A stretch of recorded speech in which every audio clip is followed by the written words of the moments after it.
ইমাম হুসাইন রাদিয়াল্লাহু তাআলা আনহু নিজে যুদ্ধের ময়দানে যখন নাকি অবতীর্ণ হলেন, ওই জায়গায় তরবারি হাতের উপর নিয়া ইমাম হুসাইন রাদিয়াল্লাহু তাআলা আনহু একটা ডাক দিয়েছিলেন সর্বশেষ, ইয়াজিদ বাহিনী রে, তোদের মধ্যে কে আছো জান্নাতে যেতে চাও? আমি হুসাইনের পাশে এসে দাঁড়াও।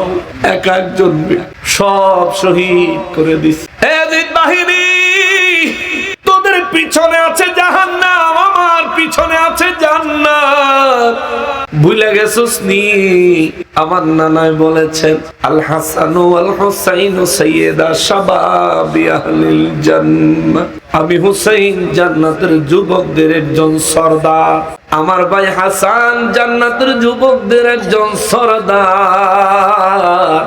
আমার আম্মা খাতুনে জান্নাত ফাতেমাতুল জাহরা রাদিয়াল্লাহু তাআলা আনহা, তিনি বলেন আমার আম্মা হলেন জান্নাতের নারীদের সরদারিনী, আমার আব্বা হলেন আমার নানার ইলমের শহরের দরজা। এরে আমরা চারজন হইলাম আমার নানার আহাল, আমার নানার পরিবার, আমার নানা সহ আমরা হলাম পাক পাঞ্জাতন পবিত্র পাঁচজন। সুতরাং আমার বিরুদ্ধে যারা তরবারি ধরেছ, তোমাদেরকে একটা আখেরি সুযোগ দিয়া যায়। আয় আয় আয়, কে আছো জান্নাতে যেতে চাও? আমার পাশে এসে দাঁড়া, আমার পাশে এসে দাঁড়া।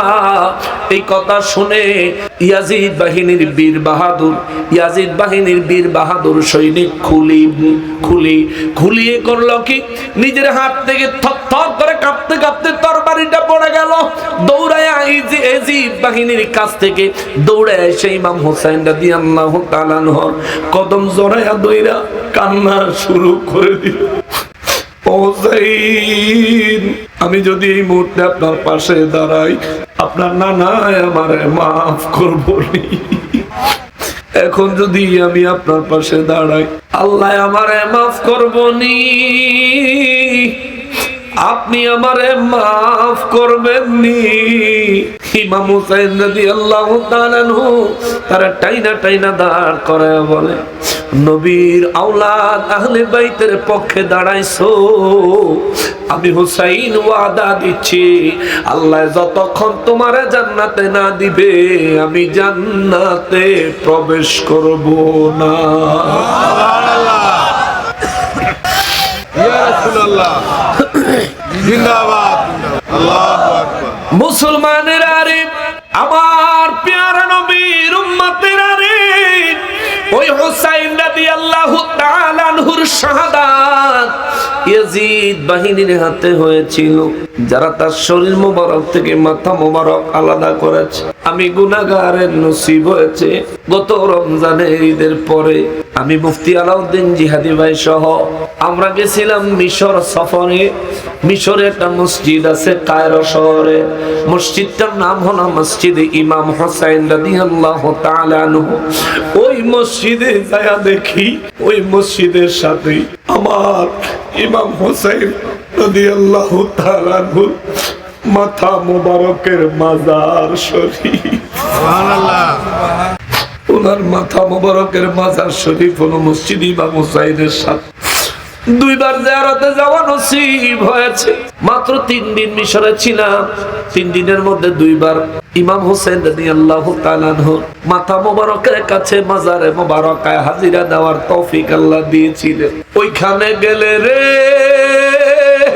মাজারের গ্রিলের সাথে কপালটা লাগায়া ইয়া হুসাইন বলে বুক থেকে টার্তনাদ লইয়া জবানে যখন ডাক দিছি, দুই চোখের পানি আর ধইরা রাখতে পারি না।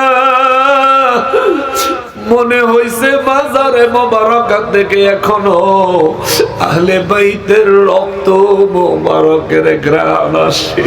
সুবহানাল্লাহ, মুসলমানের ওই ইয়াজিদ বাহিনী মুফতি মুহাদ্দিসের অভাব ছিল না, কিন্তু ইমাম হুসাইন রাদিয়াল্লাহু তাআলা আনহুকে শহীদ করে দিল। শুধু শরীর মোবারক থেকে মাথা মোবারক আলাদা করে খানটা হয় নাই, দেহ মোবারকের উপর দিয়া 30,000 ঘোড়া চালায়া দিছে। একটা না, দুইটা না, 30,000 ঘোড়া চালায়া দিছে। শরীরের হাড্ডি থেকে মাংসগুলি প্রায় আলাদা হয়ে গেছে, পুরা শরীর মোবারক থেতলায়া গেছে রে।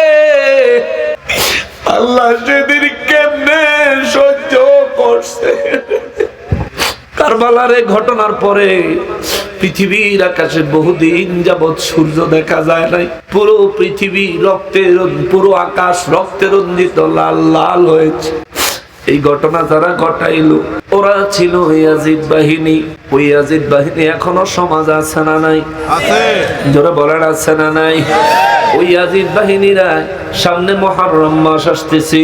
মুহররম মাস আসলে দেখবেন হেরার মাহফিল হেরা ইয়াজিদের বেহেশত পাঠানোর চেষ্টা করে, ইয়াজিদের ক্লিন চেক দেওয়ার চেষ্টা করে। কারবালার যুদ্ধে ইয়াজিদের কোনো দোষ ছিল না বলতে চায়। এ বাবা, যদি কারবালার যুদ্ধে ইয়াজিদের দোষ না থাকে, রাজপথে জুলাই যোদ্ধারা মারা গেছে, সেখানে শেখ হাসিনার কি দোষ ছিল? ঠিক না বল? কারবালার যুদ্ধের পরে যদি ইয়াজিদ দোষী না হয়, জুলাই যুদ্ধের পরেও তো শেখ হাসিনা দোষী না। শেখ হাসিনারে জুলাই যুদ্ধের অপমান দিয়া, জুলাই যুদ্ধে আমার দেশের সোনার ছেলেরা শহীদ হয়েছে, তাদের রক্তের দাবি আদায় করতে যায় শেখ হাসিনারে দোষী বানাইলি, দেশের থেকে তাড়াইলি, বেচারি এক পর্যায়ে হেলিকপ্টারে কইরা ভাগতে বাধ্য হইছে। এরে মুসলমান, নিজের ক্ষেত্রে আইলে বুঝো, দিনের ক্ষেত্রে আইলে বুঝো না। তুমি কপাল পোড়া দুর্ভাগা, দুর্ভাগা, দুর্ভাগা তুমি হইলা। ইউদিল্লু বিহি কাসীরা। আল্লাহর কোরআন পড়ো, নবীর সুন্নাহ পড়ো, কিন্তু তুমি গুমরাহির ভাগে পড়েছো। কথা বলেন ঠিক কিনা? ওই হুসাইন রাদিয়াল্লাহু তাআলা আনহুর পক্ষ নিতে চাও না, অথচ নবী বলেন যে ব্যক্তি আমাকে ভালোবাসতে চায় সে যেন আমার হুসাইনকে ভালোবাসে। আল্লাহু আকবার। নবীর পরিপূর্ণ ভালোবাসার নাম হলো ঈমান, ঈমান, ঈমান, ঈমান। আহলে বাইতকে কেন ভালোবাসতে হবে? তাইলে শোনেন, রোজ হাশরের ময়দানের একটা কথা শোনেন। ইমাম হাসান, ইমাম হুসাইন রাদিয়াল্লাহু তাআলা আনহু রোজ হাশরের ময়দানে মিজানের কাছে ইমাম হুসাইন রাদিয়াল্লাহু তাআলা আনহু দুই হাতে কিছু রক্ত মাখা জামা কাপড় লইয়া মিজানের সামনে দাঁড়ায় থাকবেন। ইমাম হাসান রাদিয়াল্লাহু তাআলা আনহু তার পাশে দাঁড়ানো থাকবেন। এগুলো লইয়া দাঁড়ানো থাকলে এমন সময় হযরত আদম আলাইহিস সালাম 1,00,000 মতান্তরে 2,23,999 জন নবী রাসূলদেরকে লইয়া ইমাম হুসাইন, ইমাম হাসান রাদিয়াল্লাহু তাআলা আনহুর কাছে আসবেন। আয়েশা সালাম দিবেন, আসসালামু আলাইকা ইয়া সাইয়্যিদা শাবাবি আহলিল জান্নাহ। সুবহানাল্লাহ, সুবহানাল্লাহ, জোরে কোন সুবহানাল্লাহ।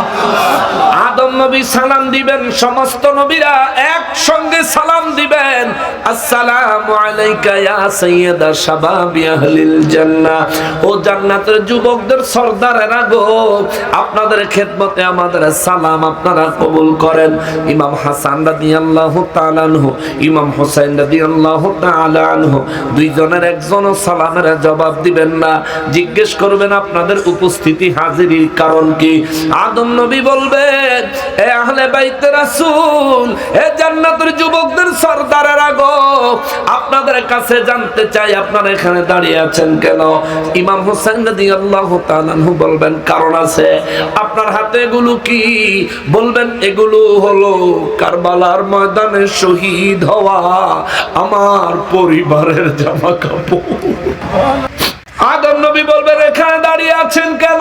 বলবে, আমার নানা ইন্তেকালের দিন আমার আম্মারে ডাক দিয়া, আমার আম্মার কানের কাছে মুখ লাগায়া আমার নানায় বলে দিছিলেন, ফাতেমা গো, ও ফাতেমা কান্দিস না রে মা, আমার ইন্তেকালের পরে মদিনা মুনাওয়ারায় নারীদের মধ্যে সর্বপ্রথম তুমি ইন্তেকাল করবা, তোমার সঙ্গে আমার সর্বপ্রথম কবর জগতে সাক্ষাৎ হবে।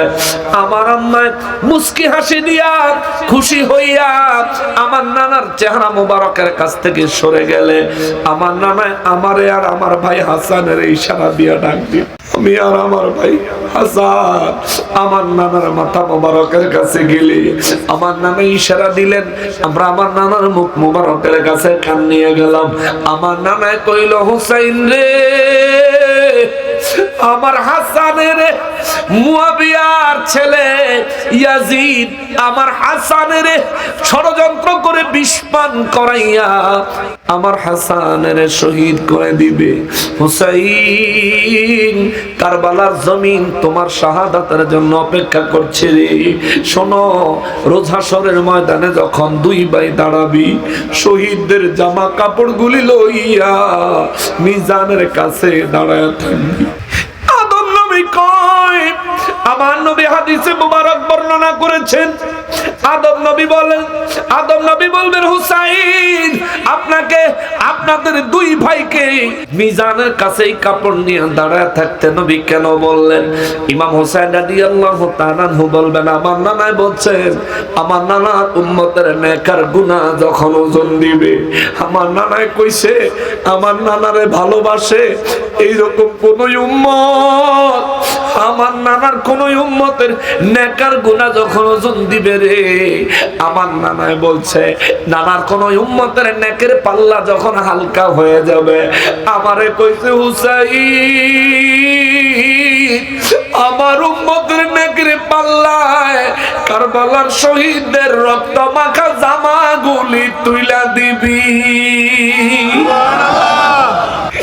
বলে দয়ালো নবী প্রেমের ছবি আর আসবে না জগৎ, আমার দয়ালো প্রেমের ছবি আর আসবে না জগতে। নবী উম্মতের কান্ডারি ওরে 17 দিশারি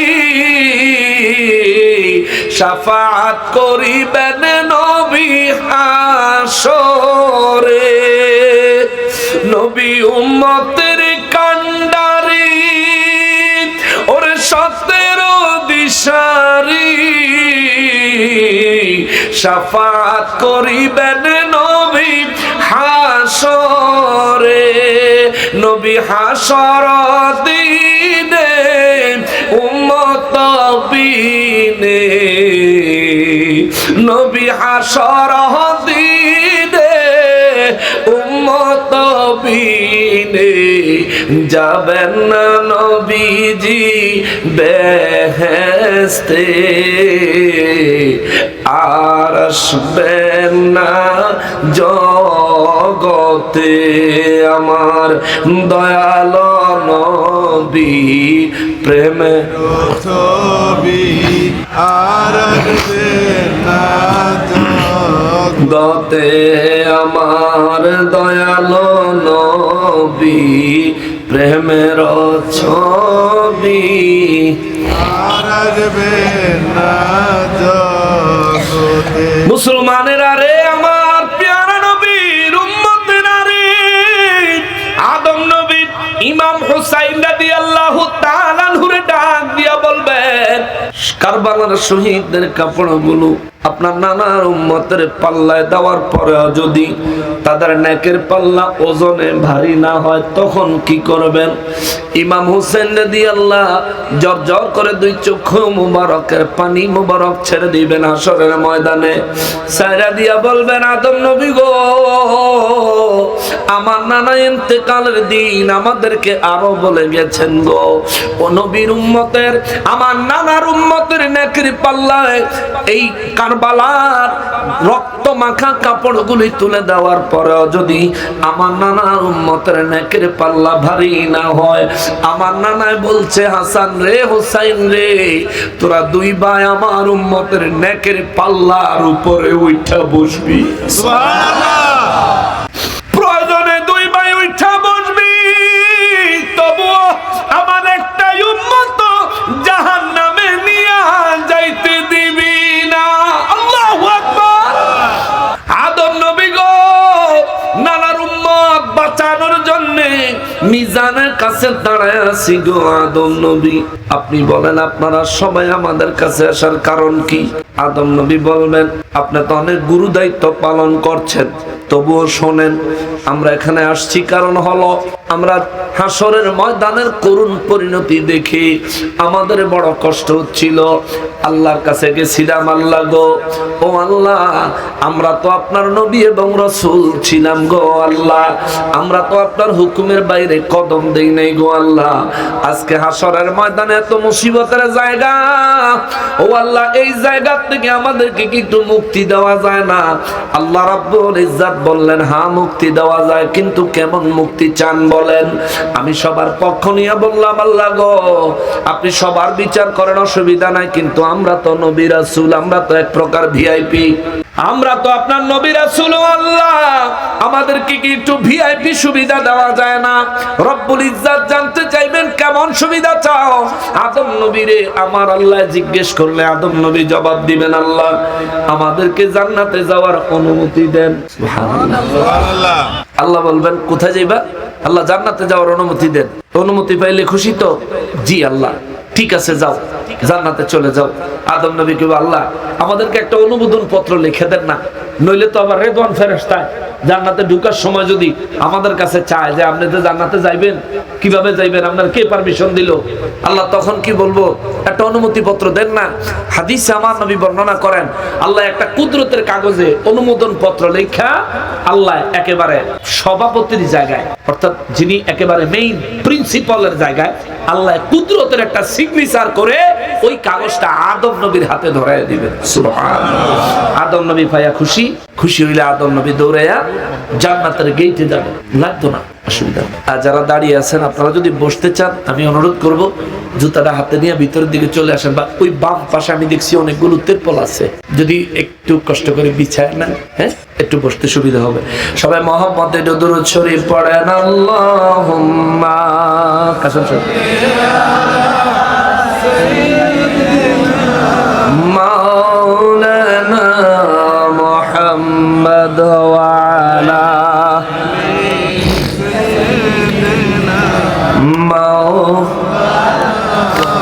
জোরে জোরে আল্লাহুম্মা সাল্লি আলা সাইয়্যিদিনা মাওলানা মুহাম্মদ ওয়া আলা আলি সাইয়্যিদিনা মাওলানা মুহাম্মদ। আদম নবীকে আমার আল্লাহ অনুমোদন পত্র ধরাইয়া দিলে আদম নবী দৌড়ায়া 1,23,999 জন নবী লইয়া নবী এবং রাসূলদেরকে নিয়ে আদম নবী জান্নাতের দরজায় চলে যাবেন। জান্নাতের দরজায় সব নবী রাসূলদেরকে দেখে রিদওয়ান ফেরেশতা গেটের সামনে দাঁড়ায় বলবেন, এই মুহূর্তে আপনারা এই জায়গায় কি করেন? সুবহানাল্লাহ, সুবহানাল্লাহ। আদম নবী বলবেন, তুমি আমারে চিনছনি? হ্যাঁ চিনছি তো। আপনি আদম নবী, সবাইরে চিনুনি? রিদওয়ান ফেরেশতা বলে, আমি এক এক করে সবাইকে চিনি, আপনারা সবাই নবী রাসূলরা এই মুহূর্তে থাকবেন হাসরের ময়দানে, কিন্তু আপনারা এই জায়গায় কেন আসছেন? এই জায়গায় কেন আসছেন? সঙ্গে সঙ্গে আদম নবী জবাব দিবে, আল্লাহ আমাদেরকে অনুমোদন পত্র দিয়েছে জান্নাতে যাওয়ার, সুতরাং তুমি আমাদের জন্য বাধা হইও না, অনুমোদন পত্র জমা রাখো আর আমাদেরকে জান্নাতে যেতে দাও।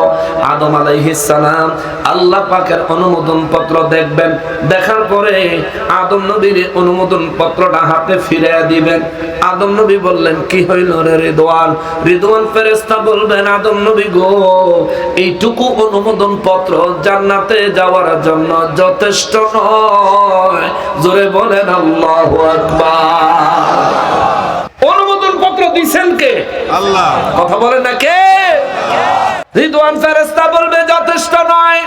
আদম নবী কইব, রিদওয়ান কি বলো তুমি? জানো নি এটা কে দিছে?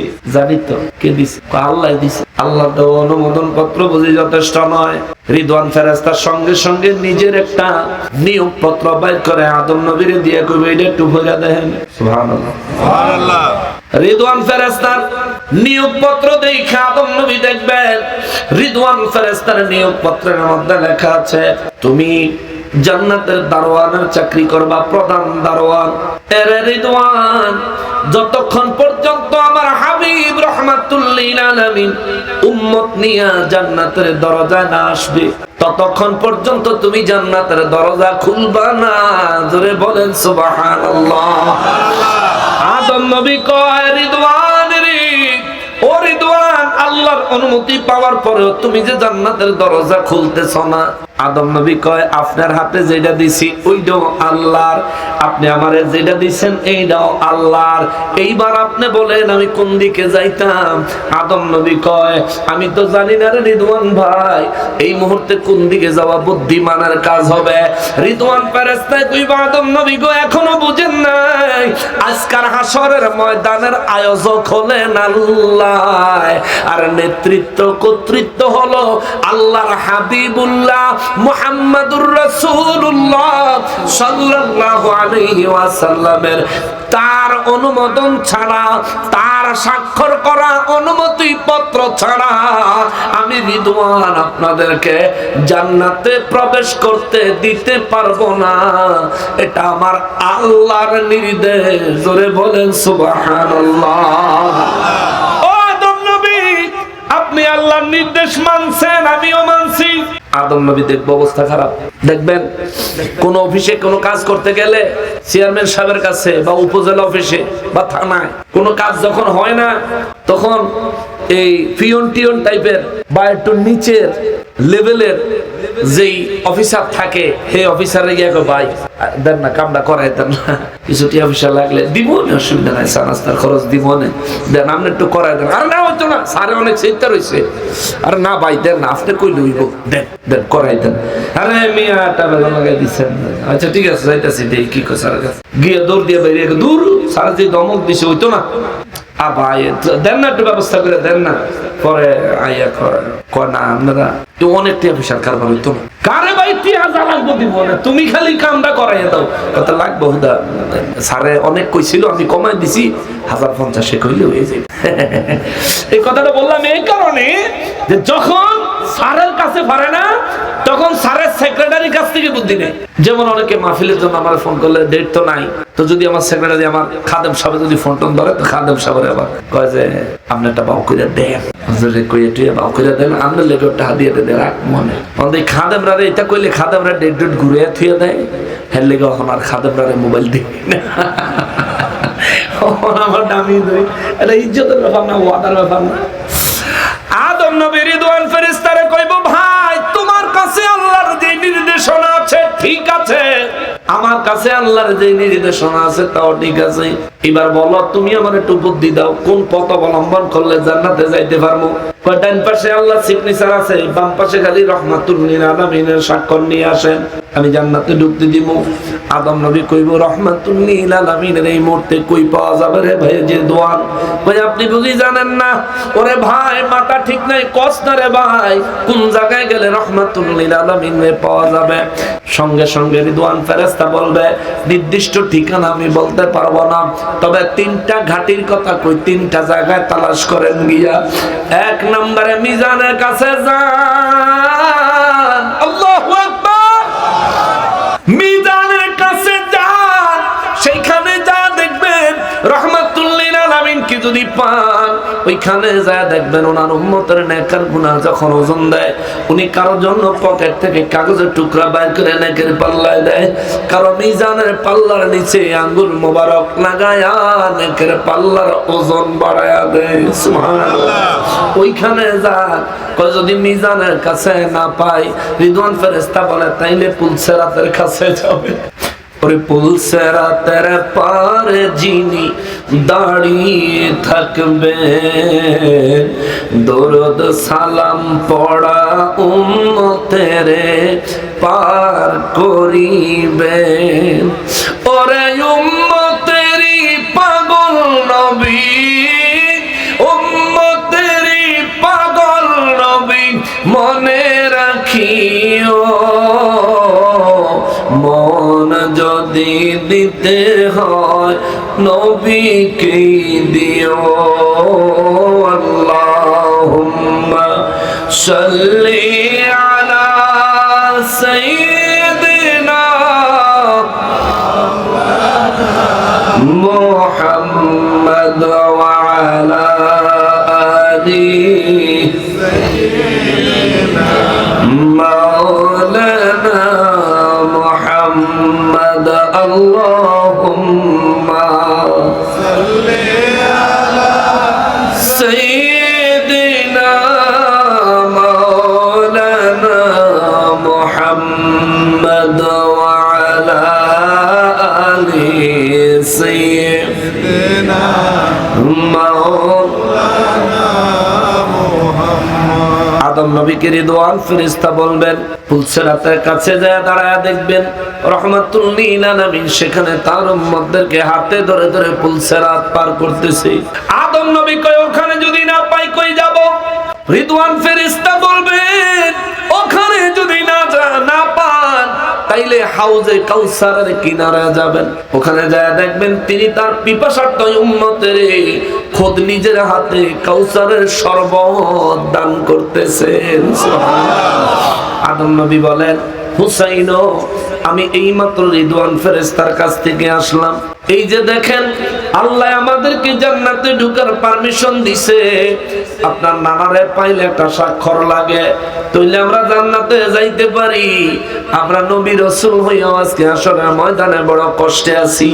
সমস্ত নবী রাসূলদেরকে ইমাম হাসান এবং হোসেন রাদিয়াল্লাহু তাআলা আনহুমা বলবেন আপনারা যদি আমার নানাকে খুঁজে পেতে চান এই মুহূর্তে আমার নানাকে পাওয়া যাবে আরশ আজিমের ছায়ায়। আমার নানা সেখানে উম্মতের জন্য কাঁদতেছেন। যায় দেখেন আদম নবী সহ সমস্ত নবী রাসূলরা আমার নবীর খেদমতে নবীকে খুঁজতে খুঁজতে আরশ আজিমের ছায়ায় যাবেন। ওইখানে যায় দেখবেন আমার নবী রহমাতুল লিল আলামিন আমার দয়াল নবীজি আরশ আজিমের ছায়ার নিচে সিজদা মোবারক লাগায় আমার নবী কাঁদতেছেন রব্বি হাবলি উম্মতি রব্বি সাল্লিম উম্মতি ইয়া উম্মতি ইয়া উম্মতি রব্বি হাবলি উম্মতি। ও আমার আল্লাহ ও আমার রব আমার উম্মত গুলি আমারে হেবা করে দিয়ে দাও। আমার উম্মতের আমলনামাগুলি এই হাসরবাসীর সামনে দেখাইয়া আমার উম্মতের লজ্জা দিও না রে আল্লাহ। রব্বি সাল্লিম উম্মতি ও আল্লাহ আমার উম্মতের শান্তি দাও। সূর্যের তাপে পায়ের নিচের জমিন তামায় রূপান্তর হওয়ার কারণে মাথার মগজগুলি গলে যাচ্ছে। পায়ের নিচে গরম তামায় আমার উম্মত দাঁড়াইতে পারতেছে না। আল্লাহ রব্বি সাল্লিম উম্মতি আল্লাহ আমার উম্মতের শান্তি দাও। ও আমার রব আমার প্রতিপালক আমার উম্মতের শান্তি দাও। ইয়া উম্মতি হায় রে আমার উম্মত হায় রে আমার উম্মত হায় রে আমার উম্মত। আদম নবী সহ সমস্ত নবী রাসূলেরা ওই জায়গায় দাঁড়ায়া আমার নবীর উম্মতের জন্য কান্না দেখে সবাই দিওয়ানা হয়ে যাবে। ওই জায়গায় আদম নবী সালাম দিবেন আসসালাতু ওয়াসসালামু আলাইকা ইয়া আউয়ালু আসসালাতু ওয়াসসালামু আলাইকা ইয়া আখিরু আসসালাতু ওয়াসসালামু আলাইকা ইয়া হাশিরু। চিৎকার দিয়া বলেন সুবহানাল্লাহ। আদম নবীর সালাম পেয়ে আমার নবীজি সিজদা মোবারক থেকে মাথা মোবারক তুলবেন, সালামের জবাব দিবেন না। আমার নবী বলবেন আদম নবী গো আপনারা সব নবী রাসূল এখানে কি ব্যাপার? সব নবী রাসূলের পক্ষ থেকে আদম নবী কইব নবী গো ও মায়ার নবীজি জান্নাতে যাওয়ার জন্য আল্লাহর কাছে পারমিশন চাইলাম। আল্লাহ একটা লিখিত পারমিশন নামা দিছে, রিদওয়ান ফেরেশতা জান্নাতের দরজা থেকে আমাদেরকে ফিরিয়ে দিয়েছে। হুজুর আপনি একটা স্বাক্ষর দিলে আমরা জান্নাতে যেতে পারি। নবী গো আপনি একটা স্বাক্ষর করে দেন না। আমার নবী বলবেন হে আদম নবী সবার জন্য আমি নবীর ফাইনাল ঘোষণা, যতক্ষণ পর্যন্ত আমার একজন উম্মত এই হাসরের ময়দানে অথবা জাহান্নামের ভিতরে, যতক্ষণ পর্যন্ত আমার একজন উম্মত অবশিষ্ট থাকবে, আমি নবী ততক্ষণ পর্যন্ত নিজেও জান্নাতে যাব না, কাউকেও জান্নাতে যাওয়ার অনুমতি দিব। জাহান্নামের ভিতরে আমার কোন উম্মত যদি পইরা থাকে, হাসরের ময়দানে আমার কোন উম্মত যদি আটকায়া থাকে, আমি নবীও জান্নাতে যাব না। আমার পক্ষ থেকে কারো জন্য জান্নাতের কোন অনুমোদন আমি নবী দিব না। সুতরাং অপেক্ষা করেন, অপেক্ষা করেন, অপেক্ষা করেন, চিৎকার দিয়া বলেন সুবহানাল্লাহ। যে নবী উম্মতের মায়া দান দান মোবারক শহীদ হলো উহুদের ময়দানে, আমার যে নবী এর জন্য আল্লাহর কাছে বিচার চায় নাই, আমার নবী বলেছেন, আল্লাহ আমার এই দান দান মোবারকের শাহাদাতের বদৌলতে আমার উম্মতের নাজাত দিও। সুবহানাল্লাহ। ইমাম হুসাইন রাদিয়াল্লাহু যখন শাহাদাত বরণ করেন, আমার নবী রাহমাতুল লিল আলামিনকে ইমাম হুসাইন রাদিয়াল্লাহু তাআলা তখন দেখতে পেলেন। আল্লাহু আকবার। নবী আমার, নবী আমার দুই চোখের পানি ছেড়ে ছেড়ে হাত উঠাইয়া দোয়া করেন, আল্লাহুম্মা আতিল হুসাইনা সাবরা ওয়া আজরা। আল্লাহ গো, ও আমার আল্লাহ, আমার হুসাইনের ধৈর্য ধরার তৌফিক দাও রে আল্লাহ। ইমাম হুসাইন রাদিয়াল্লাহু তাআলা আনহু, মুফতি শফিউ কারাবি রাহমাতুল্লাহ আলাইহি শামে কারবালার মধ্যে লেখেন, ইমাম হোসেন রাদিয়াল্লাহু তাআলা আনহু শাহাদাত বরণ করার পূর্ব মুহূর্তে আমার নবী রাহমাতুল লিল আলামিনকে দেখলেন। ইমাম হোসেন রাদিয়াল্লাহু তাআলা আনহু যখন ঘোড়ার উপর থেকে জমিনে লুটাইয়া পড়লেন, আমার নবীজি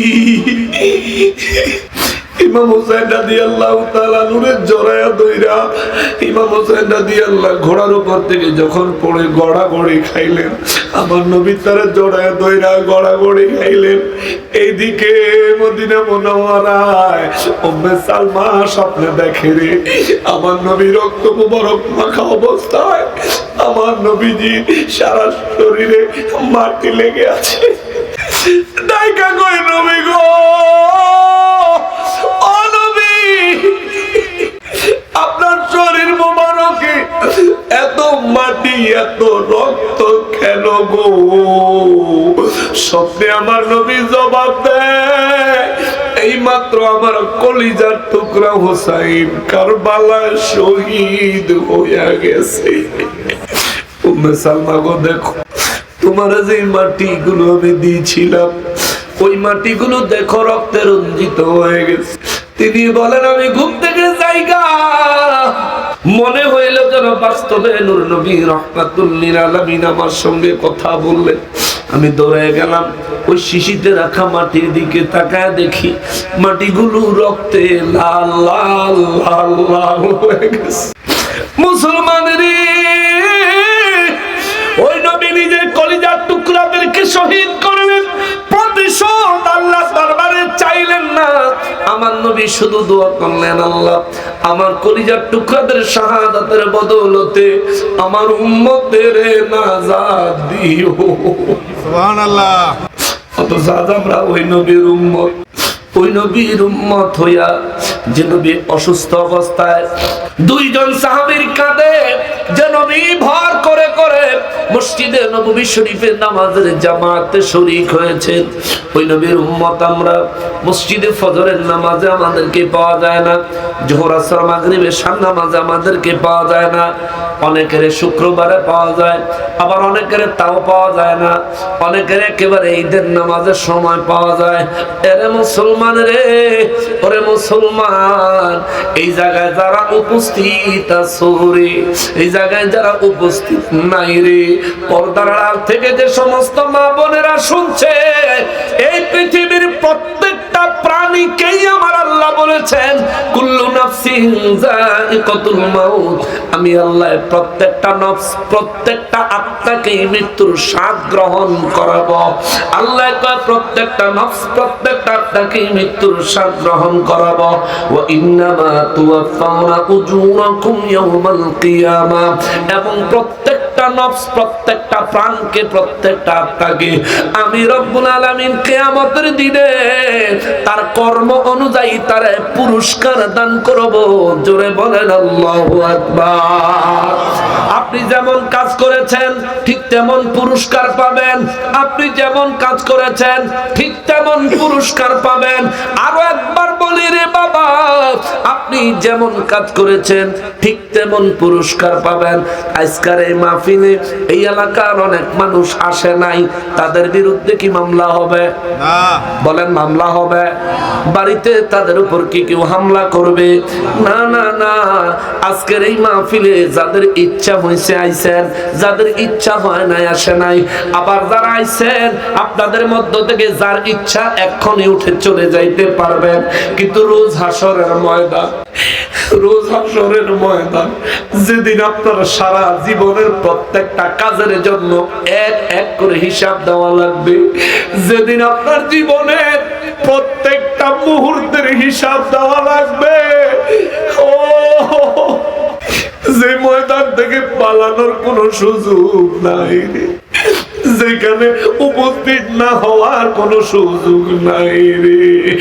যে আল্লাহ তোমারে বানাইছে, যে আল্লাহ আমারে বানাইছে, ওই আল্লাহর জীবনে কোনোদিন দেখি না, কিন্তু রোজ হাসরে আমার কাছ থেকে আমার জিন্দেগির হিসাব দিবে আমার আল্লাহ। হ্যাঁ, আমি কি হিসাব দিব রে?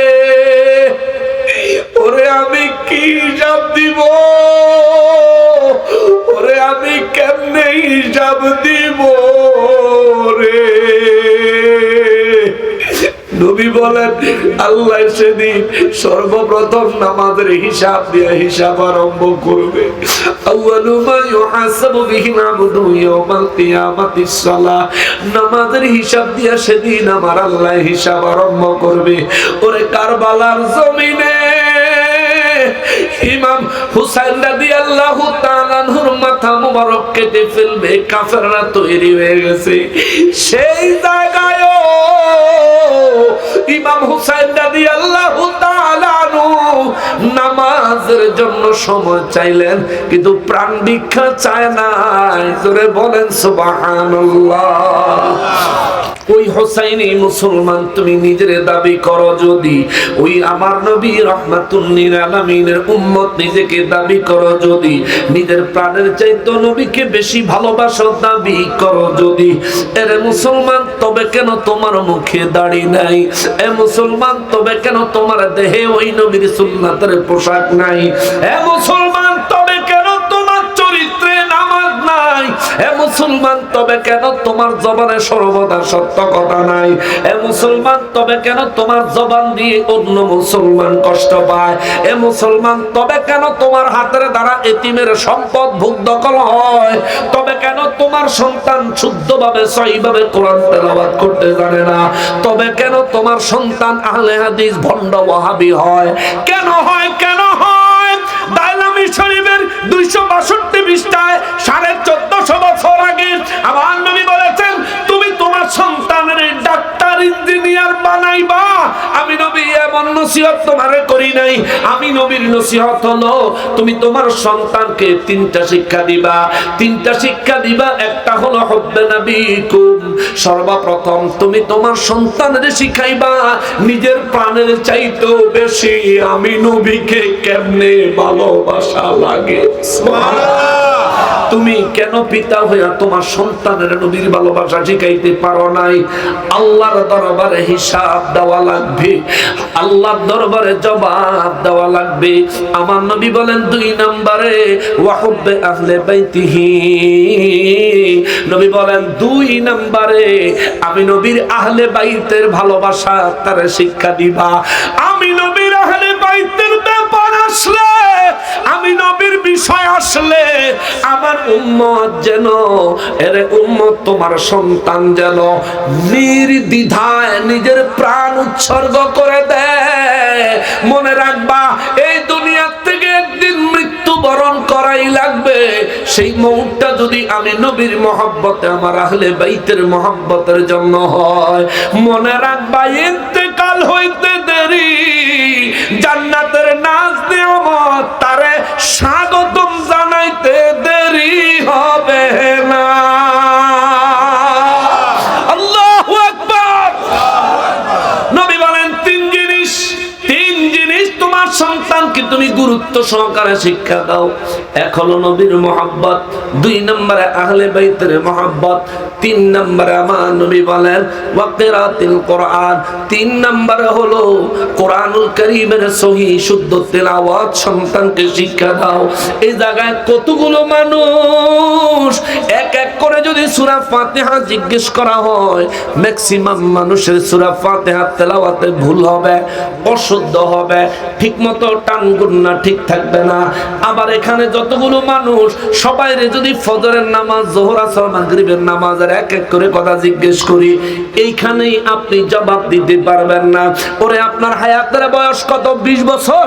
12 বছরের থেকে যদি 8 বছরের হিসাব আপনার কাছে আমি চাই, আপনি হিসাব দিতে পারবেন না। যদি আপনার বাবাই আপনার কাছে হিসাব চায়, বাবার কাছে নামাজের হিসাব দিতে পারবেন না। ও মুসলমান রে, আমি তোমার কাছে হিসাব চাইলে সর্বোচ্চ তুমি লজ্জা পাইবা, আমি তোমার কাছে হিসাব চাইলে সর্বোচ্চ তুমি লজ্জিত হবা। কিন্তু আল্লাহ যেদিন হিসাব চাইবো, আমার নবী বলেন ওই দিন হিসাব দেওয়াই লাগবে। যদি নামাজের হিসাব কারো পরিপূর্ণ হয়, পরবর্তী হিসাবগুলি আমার আল্লাহ সহজ করে দিবে। সুবহানাল্লাহ। আর যদি নামাজের হিসাবে গোলমাল হয়, তার পরবর্তী হিসাবগুলো কঠিন হয়ে যাবে। আমার নবী বলেন তার পরবর্তী হিসাবগুলো কঠিন থেকে কঠিনতর হয়ে যাবে। এ বাবা রে, এরে মুসলমান, ও ওসমানী নগরের মানুষ, একটাবার নিজের আমলের হিসাব কইরা দেখো রে বাবা। আজকে এখানে যদি তোমার কাছে আমি 10,000 টাকা জরিমানা করি, তোমার পকেটে যদি 5,000 টাকা থাকে, কারো কাছ থেকে 5,000 টাকা ঋণ করে তুমি আমার 10,000-এর জরিমানা মিটাইতে পারবা। কিন্তু রোজ হাশরের ময়দানে একটা নেকির অভাব হইলে রে, একটা নেকির অভাব হইলে মুসিবতের শেষ থাকবে না। কথা বলেন ঠিক কিনা? বিশ্বাস হয়? বিশ্বাস হয়? আল্লাহ কওয়া ইন্নামা তুওয়াফাউনা উজুরাকুম ইয়াউমাল কিয়ামাহ, প্রত্যেকের কর্ম অনুযায়ী আমি আল্লাহ প্রত্যেকের পুরস্কার বুঝাইয়া দিব কিয়ামতের দিন। সুবহানাল্লাহ। নবী হাদিসে মোবারকে বলেন এক ব্যক্তির নেক আর গুনাহ সমান হয়ে যাবে। নেক যা করছে, গুনাহ তা করছে, ওজন দিয়ে দেহে সমান।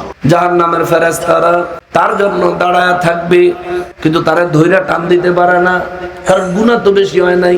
জান্নাতে নিয়ে যাওয়ার ফেরেশতারা ওই ব্যক্তির জান্নাতের দিকে ডাকতে পারে না, কারণ নেক তো বেশি হয় নাই। দুই পক্ষ দুই পাশে দাঁড়িয়ে আছে। যে লোকের আমলনামা পাল্লায় তুলেছে, ওই লোকটাও হতভম্ব হইয়া দাঁড়ায় রয়েছে। হায় হায়, কামড়া হইছে কি? মাত্র আমার আমলনামা একেবারে সমান সমান হয়ে গেল। হায় হায়, এখন কি উপায় হবে? বেশি নেক হইলে আল্লাহ কইছে জান্নাতে, কম নেক হইলে আল্লাহ কইছে জাহান্নামে। আমি যেন এখন মাঝখানে পড়লাম, কি উপায় হবে?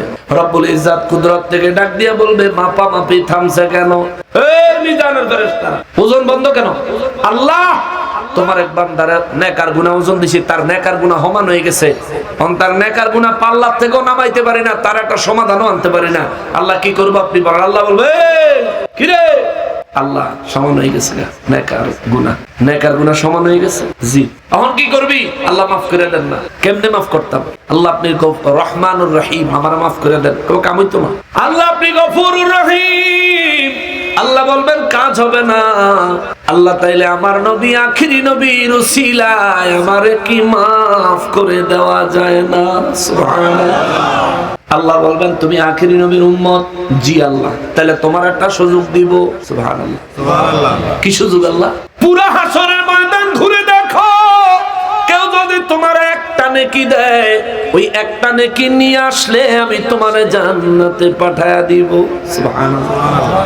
ওই ব্যক্তি যদি আমি হই যার নেকার গুনাহ সমান হয়ে গেছে, একটাবার চিন্তা করেন ওই লোকটা যদি আপনি হন, একটাবার নিজের সঙ্গে একটু মিলান হিসাব, একটাবার নিজের পুরো জিন্দেগির আমল নামার হিসাবটা মিলান যে আমি জীবনে কি পরিমাণ নেক আমল করছি আর কি পরিমাণ গুনাহ করছি।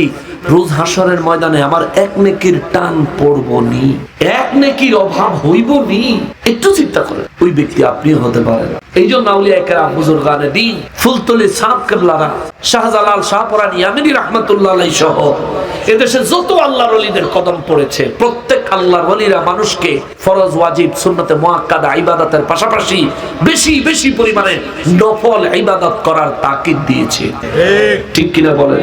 কারণ এক নেকির অভাব হইলে বিপদে পড়ে যাবে। নূর নবী রাহমাতুল্লিল আলামিন বলেন, ওই ব্যক্তি যখন আমি নবীর উম্মত পরিচয় দিবে, আল্লাহ তার একটা সুযোগ দিবে। যান, একটা নেকি যদি কোথাও থেকে আনতে পারেন, আমি রব্বুল আলামিন আপনাকে মাফ করে দিব। এই ব্যক্তি দৌড়াবে পুরো হাসরের ময়দান, যার কাছে যাবে সেই বলবে তোমারে চিনি না, তুমি দূর হও। আজকে আমার নেকার গুনার ওজন কি হবে, আমার পরিণতি কি হবে, আমি সেটাই তো চিন্তা করে খুঁজা পাইতেছি না। তোমারে আবার এক নেকি দিব, বলবো একটা নেকি হইলে রে ভাই আমি নাজাত পাইতে পারি, নইলে আমার উপায় নাই। কেউ তারে একটা নেকি দিত না। ঘুরতে ঘুরতে ঘুরতে ঘুরতে আমার নবী বলেন, আমার আরেকটা উম্মতের কাছে এই পাগলায় যায় পড়বো।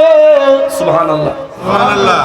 ওই ব্যক্তির একটাই মাত্র নেক আমল। সুবহানাল্লাহ, সুবহানাল্লাহ। তে সারা জীবনে একটা নেক আমল করছে, কয়টা? একটা। তে এটা লই বলরিছে ওজন দিব আল্লাহ, তার একদিকে গুনাহ আর আরেকদিকে হলো শুধু একটা নেকি, সেটা লই বলরিছে। এই পাগলা গিয়া তার কাছে কইবো আমার একটা নেকি দেন না, তাইলে আমি জান্নাতে যাইতে পারি। ওই ব্যক্তি কইবো এক নেকি কিছে, তো আমার নেক আর গুনাহ সমান সমান হয়ে গেছে, এখন একটা নেকি হইলে নেকের পাল্লায় দিলেই আমি জান্নাতে যাইতে পারি। ওই ব্যক্তি কইবো আরে আমি তো সারা জীবনে একটাই নেক আমল করছি, এটাও যদি তোমারে দিয়ে লাই তো আমার নেকের খাতা একবার খালি হয়ে যাবে। এই খালিটা লই আল্লাহর কাছে কেমনে দাঁড়ানো? আচ্ছা, তারপরে তুমি যখন বিপদে পড়ছো, আমি তো আমার এই একটা দিয়ে পার হইতে পারতাম না, যাও তুমি আমার এক নেকি নিয়ে যাও। জোরে কন্যা সুবহানাল্লাহ। দিয়া দিলে এই পাগলায় তো খুশি আর খুশি, আর জিগাইতো না বলে আপনার কি লইয়া দিব তো। নবী বলেন মিজানের কাছে যাইয়া তার নেকের পাল্লায় কইবা আল্লাহ লই আইছি আল্লাহ লই আইছি। আল্লাহ কইবো কে দিল রে? আল্লাহ দিছে বড়া। কে দিছে? আল্লাহ নাম তো জানি না, নাম জিজ্ঞাস নাই। আল্লাহ পেরেশানির কারণে ভুলে গেছি, নামও জিজ্ঞেস করতে পারি নাই। দৌড় বড়া, আচ্ছা লই আইছো? জি আল্লাহ। দাও নেকের পাল্লায় দাও। নেকের পাল্লায় তুলে দিলে তার নেকের ওজন ভারী হয়ে গেলে জান্নাতের ফেরেশতারা বলবেন আহলান সাহলান মারহাবান তাইয়িবান মুবারাকান, আসেন আসেন, আপনাকে আমরা জান্নাতে নিয়ে যাওয়ার জন্য অপেক্ষা করতেছি। জোরে কন্যা সুবহানাল্লাহ। আমি এই ব্যক্তিকে ফেরেশতারা একটু দাঁড়াও, আরে মেয়ে আপনার লেগে কতক্ষণ ধরে কারবে, আপনার লেগে অন্য মানুষের ওজন দিতে পারতেছেন, আপনি এখন আবার কইতেছেন দাঁড়াইতে, একটু দাঁড়াও। আল্লাহ আমার জান্নাতের ফয়সালা সুনিশ্চিত হয়েছে। রব্বুল ইজ্জত বলবেন হ্যাঁ, আমার হাবিবুল্লাহর সদকায় তোমার আমি জান্নাত দিয়েছি। আল্লাহ এরপরে আর জান্নাত ফিরে টিরে নিবেন না তো? সুবহানাল্লাহ, সুবহানাল্লাহ। আল্লাহ বলবেন কেন? আল্লাহ যদি কোনো অপরাধ করে লাই তাইলে আবার জান্নাত কি ফিরে নিবেন গা? আল্লাহ বলবেন না, খালিদিনা ফিহা আবাদা। জান্নাত যাদেরকে একবারের জন্য দেওয়া হয়, জান্নাতে যারা একবার প্রবেশ করে তাদেরকে আর কখনোই জান্নাত থেকে বের করা হয় না। জোরে কন্যা সুবহানাল্লাহ। ওই ব্যক্তি বলবে আল্লাহ তাইলে আর কোনো অপরাধের কারণে জান্নাত নিয়ে যাবেন না তো? আল্লাহ বলবেন না, আল্লাহ তাইলে অনুমতি দিলে আমি একটা কথা কইতাম। সুবহানাল্লাহ। আল্লাহ কইবে কি এক নেকির লেগে এখন পেরেশান হন, আবার কি কইবা? আল্লাহ গো যেই লোকটা একটা নেকি না দিলে আমি জান্নাতের মেহমান হতে পারতাম না। এই মুহূর্তে আমি জান্নাতি হিসেবে আখিরি নবীর উম্মতের অধিকার নিয়ে তোমার দরবারে সুপারিশ করি। আমার ওই এক নেকি দেনেওয়ালা তোমার বান্দা আমার নবীর উম্মতটাকে আমার সাথে জান্নাতে দিয়ে দাও। সুবহানাল্লাহ। আল্লাহ নারায়ে রিসালাত। ইয়া রাসূলুল্লাহ। সম্মানিত হাজিরিন, আল্লাহ রাব্বুল ইজ্জত তখন খুশি হবেন, খুশি হইয়া ওই ব্যক্তিরও তার সঙ্গে জান্নাতে দিয়ে দিবেন। জোরে কোন সুবহানাল্লাহ। এরকম সৌভাগ্যশালী ব্যক্তি হবে কয়জন? একজন। আপনি আবার হে আশায় মোল্লার দোহানো বাহি খাইয়েন যে আমার ডাহমান হয়ে গেলে একজনের তো ভাঙুন, নবীজি তো কইছে হই। আপনি আবার হে আশায় ভরে দেখেন না। মুসলমান নিজের জিন্দেগি আমলের উপর কাটান। আল্লাহ বলছেন ওয়াল্লাযীনা আমানু, আর যারা ঈমান এনেছে, ওয়া আমিলুস সালিহাত, এবং নেক আমল করেছে, লানুবাউইআন্নাহুম মিনাল জান্নাতি গুরাফা, আল্লাহ বলেন ওই ব্যক্তির জন্য আমি আল্লাহ জান্নাতে সুউচ্চ প্রাসাদ নির্মাণ করে রেখেছি। সুবহানাল্লাহ। প্রাসাদ। একটু আগে আসার সময় সভাপতি সাহেবের বাড়িতে এলাম, কি সুন্দর বাড়ি। লন্ডনী মানুষ তো কত সুন্দর বাড়ি করছে। এটা কিন্তু বাড়ি, এটা কিন্তু প্রাসাদ। আল্লাহ বলছেন প্রাসাদ গোরাফা, সুউচ্চ প্রাসাদ। তাও একতলা প্রাসাদ না, ওটা তলার কোনো হিসাব নাই। সুবহানাল্লাহ। সুউচ্চ প্রাসাদ আল্লাহ তার জন্য দান করবেন। আবার ওই প্রাসাদ যেমন তেমন প্রাসাদ না। আমাদের সভাপতি সাহেবের বিল্ডিং এর তলে দিয়ে কি কোনো ফানি টানি নহর টহর আসেনি? নাই। কিন্তু আল্লাহ বলেন তাজরি মিন তাহতিয়াল আনহার, আমি যেই প্রাসাদ ঈমানওয়ালা এবং নেক আমলওয়ালার জন্য রেখেছি, ওই প্রাসাদের তলদেশ দিয়া দুধের নহর, মধুর নহর, শরবতের নহর এবং মিষ্টি পানির নহর প্রবাহিত। সুবহানাল্লাহ। এই ব্যক্তি জান্নাতের যে কোনো জায়গায় যাবে, এই নহরের শরবত মনে ইচ্ছা করলেই যেখানে যাবে সেখানেই এই নহরের শরবত হাজির পাবে। জোরে করুন সুবহানাল্লাহ। রব্বুল আলামিন আরো বলেন সূরা আনকাবুতের ৫৮ নম্বর আয়াতে আল্লাহ বলেন নি'মা আজরুল আমিলিন, আমলকারীদের জন্য, ইবাদতকারীদের জন্য এটা কতই না উত্তম প্রতিদান। জোরে কন্না সুবহানাল্লাহ।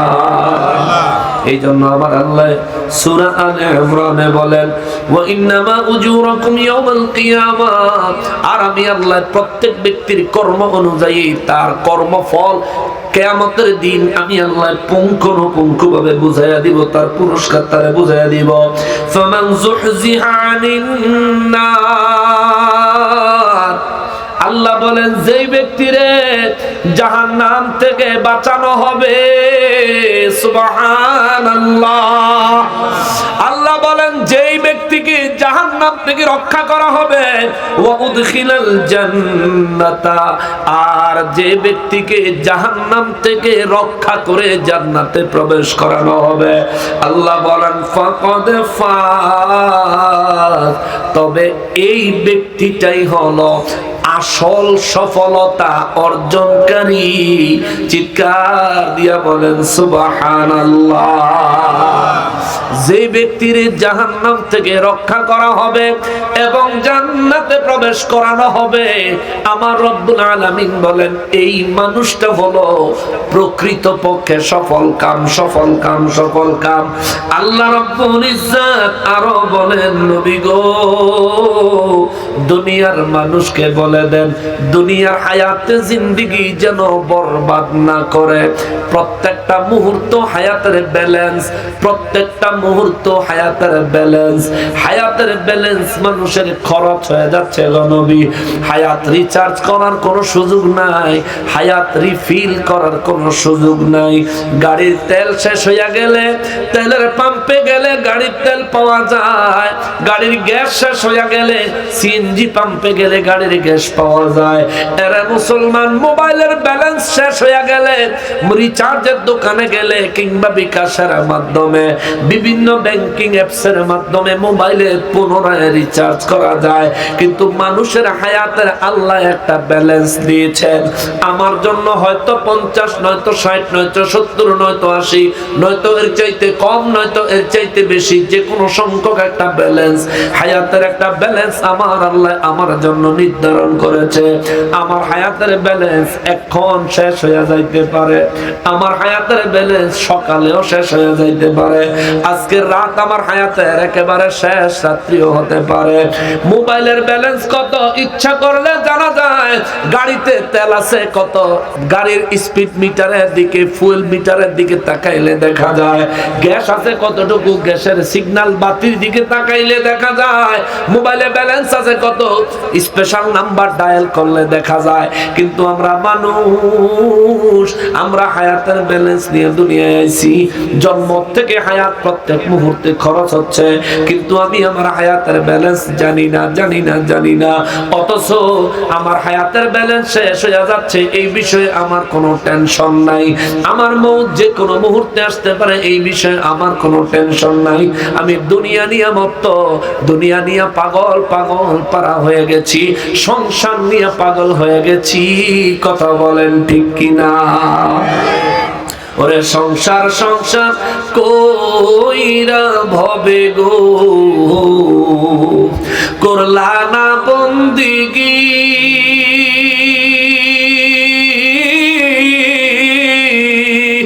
কি জানি কি উপায় হবে গো, ওরে কিভাবে কাটাইবি মনরে কবরের জিন্দিগি রে, ওরে জীবন গুনায় গুনায় গেল রে, ওরে জীবন গুনায় গুনায় গেল রে, ওরে ধন সম্পদের মায় পইরা রে, ডাকলি না মাওলা রে,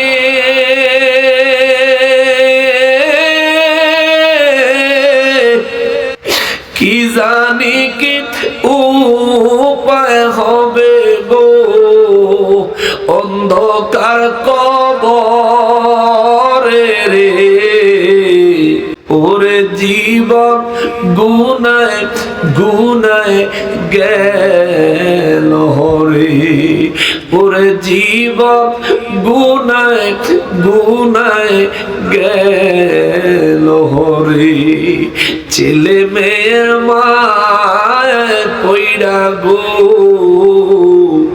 করলাম বাড়ি ঘর,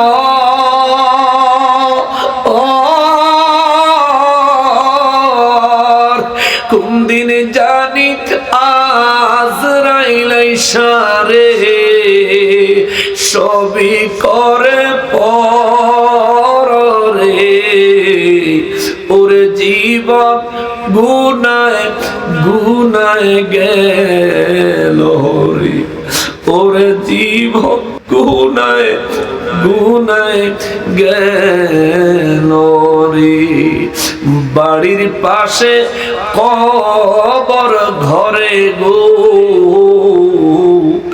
থাকবি জনম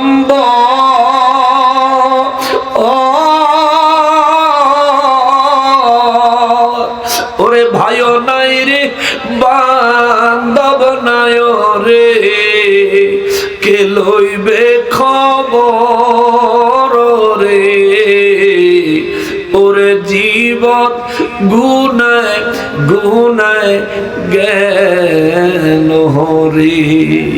কথাগুলো কি বাস্তব? জোরে বলেন, কথাগুলো কি বাস্তব? এই ঘটনা আমার আপনার হবে কি হবে না? কার হবে না একটু হাত তোলেন। সবার হবে। এই ঘটনা, এই পরিস্থিতি, এই পরিণতি, বুড়া এই পরিণতি বয়স্ক দেখে না, যুবক দেখে না, কিশোর দেখে না, শিশু দেখে না, আজকে জন্মগ্রহণ করতেছে দেখে না, মায়ের গর্ভ থেকে দুনিয়ায় এখনো আসতে পারে নাই, দেখে না দেখে না দেখে না।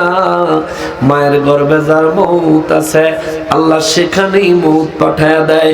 জন্মগ্রহণ করার সময় যার মউত আছে আল্লাহ সেখানেই তার জন্য মউত পাঠায়া দেয়। শিশু বাচ্চার মউত আল্লাহ যেখানে রাখছে রে আল্লাহ সেখানেই তার জন্য মউত পাঠায়া দেয়। ওরে কিশোর, যুবক, বৃদ্ধ, কারো জন্য কোনো সিকিউরিটি নাই। কেউ বুড়া হবে, কারো চুল পাকবে, দাড়ি পাকবে, তারপর মারা যাবে, এমন কোনো গ্যারান্টি কাহার জন্য নাই রে। এমন কোনো গ্যারান্টি কাহার জন্য নাই।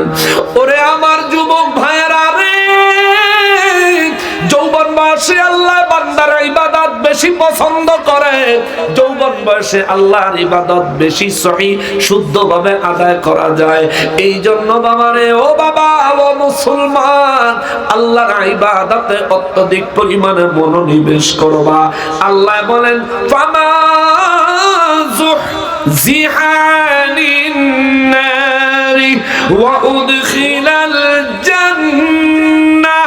আল্লাহ বলেন সেদিন, ওই কিয়ামতের দিন, রোজ হাসরের ময়দানে আমি আল্লাহ যাকে জাহান্নাম থেকে রক্ষা করব এবং জান্নাতে প্রবেশ করাবো। আল্লাহ বলেন ফাকাদ ফাজ।